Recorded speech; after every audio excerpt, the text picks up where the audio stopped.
मैं हूं दीपक चौरसिया। हमारे इस खास शो किस्सा कुर्सी का सीएम कौन में आपका स्वागत है। राजनीति में कुछ ऐसे नेता होते हैं जिनका सफर बेहद ही दिलचस्प होता है। बॉलीवुड से समाजवाद और उसके बाद राष्ट्रवाद तक, मुंबई से उत्तर प्रदेश और उसके बाद सीधे दिल्ली। जी हां, ऐसा ही सफर तय किया है मनोज तिवारी ने। पहले समाजवादी पार्टी से चुनाव हारे और उसके बाद भारतीय जनता पार्टी की तरफ से दिल्ली पहुंचे और सीधे चुनाव जीते। मनोज तिवारी का ये सफर बेहद दिलचस्प रहा है। संगीत, गीत और उसके बाद सिनेमा की रुफली दुनिया से आने वाले मनोज तिवारी ने एक लंबा सफर तय किया है और अब वो भारतीय जनता पार्टी के स्टार प्रचारक हैं। इस वक्त खुद मनोज तिवारी हमारे साथ जुड़े हुए हैं। मनोज जी, आपका इंडिया न्यूज पर बहुत बहुत स्वागत है। दीपक भैया, बहुत बहुत धन्यवाद। अरविंद केजरीवाल ने दावा किया है कि 14 फरवरी को उन्होंने गद्दी छोड़ी थी, इस बार 15 फरवरी को शपथ लेंगे। आपका क्या कहना है? क्या वो भविष्यवाणी करने वाले भविष्य वक्ता बन गए? ये इनको कॉमेडी सर्कस में भेजना चाहिए अरविंद केजरीवाल जी को। ये कोई भी बात इतने साहस और निर्भीकता के साथ करते हैं। उन्होंने अपने बच्चों की कसम खाई, वो भी साहस और निर्भीकता से। उन्होंने कहा हम 700 लीटर पानी देंगे फ्री में, बड़ी निर्भीकता से। और फिर 20 ग्राम भी ज्यादा होगा तो 13% ज्यादा से पूरा 700 लीटर का पैसा लगेगा, बड़ी निर्भीकता से। वो 49 दिन में बिना किसी के सरकार गिराए भाग खड़े हुए, बिना किसी निर्भीकता, बिना किसी भेदभाव, डर के। तो अगर केजरीवाल जी कह रहे हैं कि हम 14 की 15, अब मुझे उनके जीवन में ये जो 9 फरवरी तक का समय है, उनको जो बोलना है दीपक भैया बोल ले। 10 फरवरी को केजरीवाल भाई साहब कुछ भी बोलने की स्थिति में नहीं रहेंगे। लेकिन अगर हारे भी तो दिल्ली की प्रिंसिपल अपोजिशन पार्टी तो होंगे ना? मुझे तो उसमें भी संदेह है। मुझे तो लगता है कि अब इनका 8 विधायक से ज्यादा नहीं होगा और इनका नाम 8 आदमी पार्टी रहेगा। उससे ज्यादा कांग्रेस की आ सकते। आम आदमी पार्टी नहीं रहेगा इनका नाम। आप एएपी को कैसे डिस्क्राइब करेंगे, आम आदमी पार्टी को? हम आम आदमी पार्टी को आजकल चुनाव के बाद 8 आदमी पार्टी के रूप में देखने लगे हैं। 8 आदमी पार्टी। और देखिए, आज हम लोग बात कर रहे हैं मुझे ऐसा लग रहा है कि ऐसा होगा और इनसे 1-2 सीटें ज्यादा ही आ सकती हैं हमारे कांग्रेस पार्टी को, ऐसा लगता है मुझे। अच्छा, अगर जो भी होगा 22 में सब रहेंगे, बाकी अपना रहेगा। अच्छा, ये बताइए, अगर दिल्ली में बीजेपी जीती तो इसका जीत का श्रेय आप किसको देंगे? पार्टी को देंगे। मोदी जी को नहीं देंगे? नरेंद्र मोदी जी भी तो पार्टी में है, किरण दीदी भी पार्टी में है, सतीश उपाध्याय जी पार्टी में, हर्षवर्धन जी पार्टी में है, मनोज तिवारी पार्टी में है। और सारे लोग, देखिए, पार्टी तो सबकी मां है। हमको ये सब मुद्दे पे, देखिए, आप दीपक भैया पूरे देश को आप घुमाते रहते हो, अब मुझे कृपया मत घुमाओ। मैं बड़े सच्चे दिल से दिल्ली को बोलना चाहता हूं, इस बार झूठे पाखंडियों, पलटुओं से सावधान रहना है और दिल्ली को 5 साल के लिए केंद्र के साथ राज्य का रिश्ता बनाते हुए चलना है। इतने आपसे प्रार्थना है। 5 साल में टेस्ट हो जाएगा, 5 साल के बाद जो होगा उसके आधार पर जनता भी बात करेगी, मनोज तिवारी भी बात करेगा। 3 सवाल आपसे। 3 आप हिंदी गाने सुनाएंगे। पहला गाना अरविंद केजरीवाल के लिए। हर झूठ बोले कौआ काटे, काले कौए से डरियो, दिल्ली आगे बढ़ती जाएगी तुम देखते रहियो, दिल्ली बीजेपी संग बढ़ जाएगी तुम देखते रहियो। नंबर 2 सॉन्ग किरण बेदी जी के लिए। हाँ, अरे मेरा रंग दे बसंती चोला माए, रंग दे बसंती चोला, जिस चोले को पहन शिवाजी खेले अपनी जान पे, खेले अपनी जान पे। अब्दुल हमीद ने पहन के चोला खेला अपनी जान पे। अरे आज उसी को पहन के निकला है दिल्ली का टोला, डोला टोला मेरा रंग दे बसंती चोला। ये किरण दीदी के लिए। तीसरा बताइए। अजय माखन के लिए। अब उनके लिए तो मैंने भी सोचा नहीं था भैया, आप फंसा देते हो मुझे। अरे सजनवा बैरी हो गए हमार, चिट्ठिया हो तो सब कोई बाचे, भाग न बाचे कोई, करमवा बैरी हो गए हमार। आपके 200 सांसद लग गए हैं, आपके 15 केंद्रीय मंत्री लग गए हैं, अरुण जेटली जी लग गए हैं, अमित शाह जी खुद देख रहे हैं, नरेंद्र मोदी जी को रैलियां करनी पड़ रही हैं, किरण बेदी जी का असर नहीं चल रहा है, तो आपको अरविंद केजरीवाल के खिलाफ आपको पूरी टीम लगानी पड़ गई है। अरविंद केजरीवाल जी खातिर तो हम अकेले काफी बनी। उनके लिए बहुत टीम की जरूरत नहीं है, लेकिन पार्टी के लोग वो लोग सेवा दे रहे हैं तो खुशी की बात है। अब वो लोग बीजेपी का ही प्रचार करेंगे ना, आम आदमी पार्टी का या कांग्रेस का तो करेंगे नहीं। आप अरविंद केजरीवाल के लिए कैसे काफी हैं, बताइए।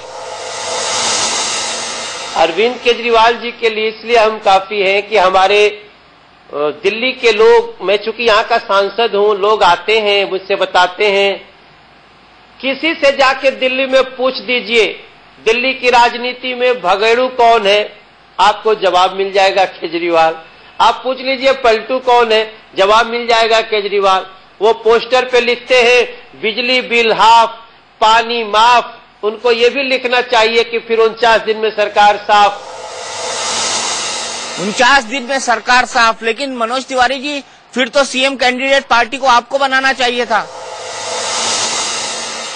हमारी किरण बेदी, जिनका मैं आज से नहीं, जब से मैं होश संभाला हूं तब से उनका फैन हूं।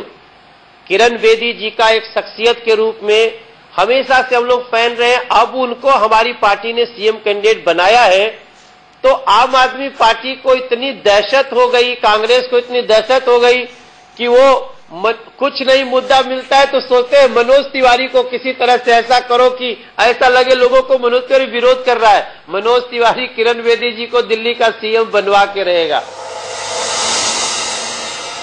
लेकिन फिर नरेंद्र मोदी का नाम लेने की जरूरत क्यों पड़ रही है? कल फिर से पार्टी वर्करों को ये कहा गया है कि अब बेदी के नाम पर नहीं, मोदी के नाम पर वोट मांगा जाए। नहीं, नरेंद्र मोदी जी तो हमारे भारतीय जनता पार्टी के राष्ट्रीय फेस हैं, अंतर्राष्ट्रीय फेस हैं, तो अगर उनका नाम लेना कोई गुनाह है क्या? हम नरेंद्र मोदी जी के नेतृत्व में ही तो इस 8 महीने जो 240 दिन हुआ है, उसका तो हिसाब हम लोग मोदी जी के चेहरे को रख के देंगे। मानी मैंने आपकी हमरा से ही पूछा ना दीपक भैया कि तू अब इस 8 महीना में क्या केले बढ़ा। मैं पूछता हूं, उस पर भी आता हूं कि 8 महीने में आपने दिल्ली के लिए क्या क्या किया मनोज जी, ये भी एक बड़ा सवाल होगा। लेकिन जो बड़ा मुद्दा है यहाँ पर वो ये है कि आपको झारखंड, हरियाणा, जम्मू कश्मीर और उसके बाद महाराष्ट्र के बाद आपको अपनी स्ट्रैटेजी क्यों बदलनी पड़ी, आपको अपनी रणनीति क्यों बदलनी पड़ी? क्योंकि इन 4 राज्यों में आपने मुख्यमंत्री प्रोजेक्ट नहीं किया।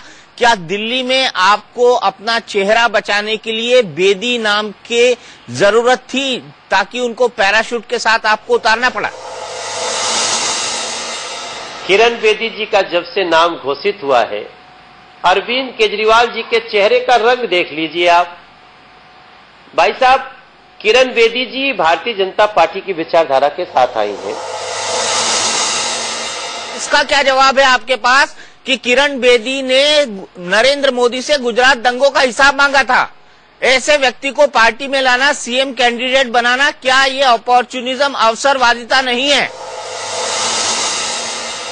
दीपक भाई साहब, एक ऐसा समय था जब पूरे कांग्रेस पार्टी ने ऐसा माहौल बनाया कि हमारी नरेंद्र मोदी जी पे आरोप लगाया, सबके सारे टीवी पर, चैनल पर, समाचार में, अखबार में, हर जगह यही मुद्दा छाया रहा।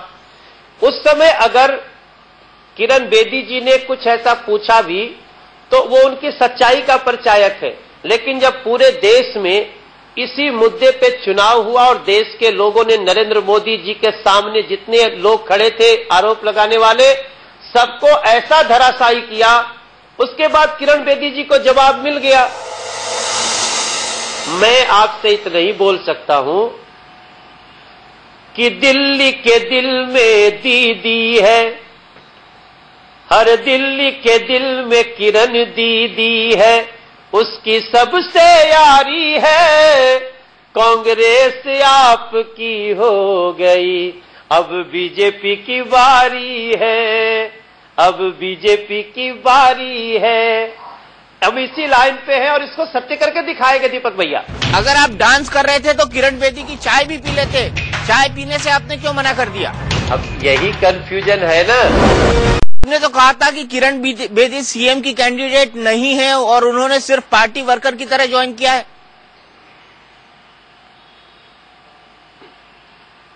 हाँ, तो जब ज्वाइन किया था तब थोड़ी थी। नहीं, आपने क्या कहा था, मैं आपको एक बार सुनवाता हूँ। किरण उनके दहशत का परिचय, मैं सुनवाता हूँ आपका बयान आपको। किरण बेदी का मुख्यमंत्री उम्मीदवार घोषित किया जाना तय था, लेकिन ये जानते हुए भी मनोज तिवारी अलग ही फॉर्मूले के साथ पेश हुए।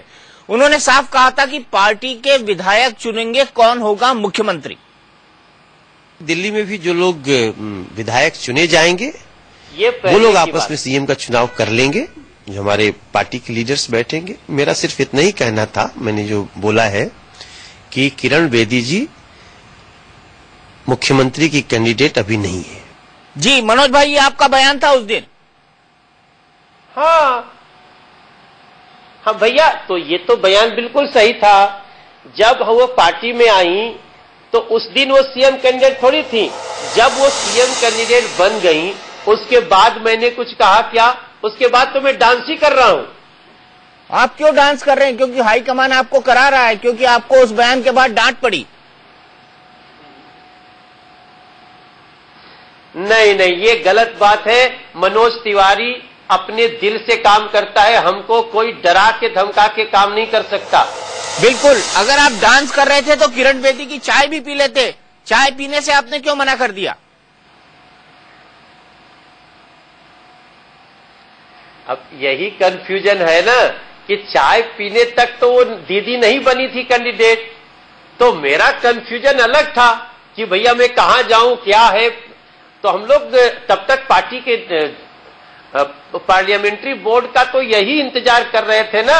ये गाना मनोज तिवारी के लिए हो जाए। अरे इंटरनेट आपके काम पर मैं बात करूंगा, लेकिन सुन लेते हैं आपने एटीट्यूड पर क्या कहा था किरण बेदी के, वो सुन लेते हैं। हमको क्या मतलब, वो उस जिस प्रकार से उनका लहजा था उस पे थोड़ा सा कार्यकर्ताओं में दुख है।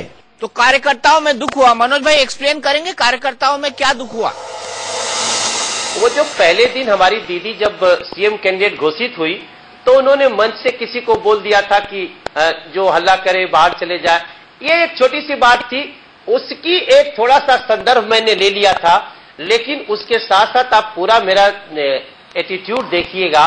किरण बेदी जी का मैं फैन था, इंतजार कर रहा था कि पार्लियामेंट्री बोर्ड उनको हमारी सीएम कैंडिडेट घोषित करे, और अब मैं सबसे आगे होके, दीदी भी जानती है, हमारी पार्टी भी जानती है कि इस छोटी सी बात का बतंगड़ बनाया गया था जो ठीक नहीं है। चलिए मनोज तिवारी जी, चलते चलते गाना मनोज तिवारी के लिए हो जाए। हरे इंटरनेशनल लिट्टी चोखा जे खैलस ना कैलस धोखा, यूपी चाहे बिहार में, अरे 10 फरवरी के दिनवा बताई, इंडिया न्यूज पर फिर मनोजवा आई। प्यार दुलार बयार में गाड़ के झंडा रख ले रही है, जय जहां संसार में। भारत माता की जय। 10 फरवरी को आपसे मिलने जरूर बुलाइएगा मुझे, क्योंकि आपके स्टूडियो में बैठ के वो म्यूजिकल जो आनंद होता है उसको मैं 8 महीने से मिस कर रहा हूं। बिल्कुल बिल्कुल, 10 फरवरी को बात पक्की रही। हम यहाँ पर आपसे सीधे बात करेंगे, संगीत का मजा लेंगे और आपके दावों की भी परख करेंगे, जिसमें आपका दावा है कि भारतीय जनता पार्टी इस चुनाव में क्लियर मेजॉरिटी के साथ जीतने जा रही है। हमारी इस खास पेशकश में इतना ही, लेकिन इंडिया न्यूज पर खबरों का सिलसिला लगातार जारी। हम आपसे अपील करेंगे कि 7 तारीख को आप अपना वोट जरूर डालें।